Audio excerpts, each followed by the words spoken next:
এদিকে যাইতো সুঙ্গা ফুল ছিল সুঙ্গা আছে তখন যখন এরা বাড়ি করছে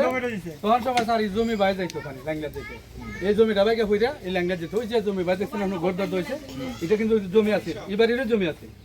তখন আমার চাচা মারা যাওয়ার পরে এরা বিক্রয় করছে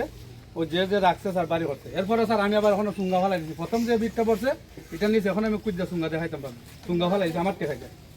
কিন্তু এরপরে আবার যারা পড়ছে এলাকাবাসী সবাই লোক লয় না এমনি এমনি সবাই বইরা লিখে দিন নেই মিরাশি ইউনিয়নের আবদাসালিয়া বটতলা বাজারে এখানে রাস্তায় দীর্ঘদিন ধরে পানি জমে আছে এলজিডি রাস্তায়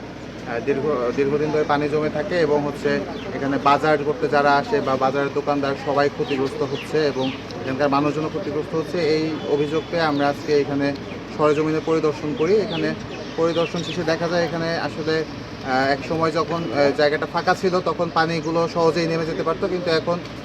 প্রত্যেকেই দেখা যায় যার যার ঘর আসলে পানি নিষ্কাশনের পর্যাপ্ত ব্যবস্থা না রেখেই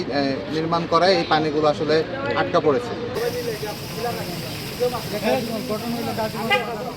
এলাকাবাসী আমাদেরকে জানিয়েছে যে এখানে আসলে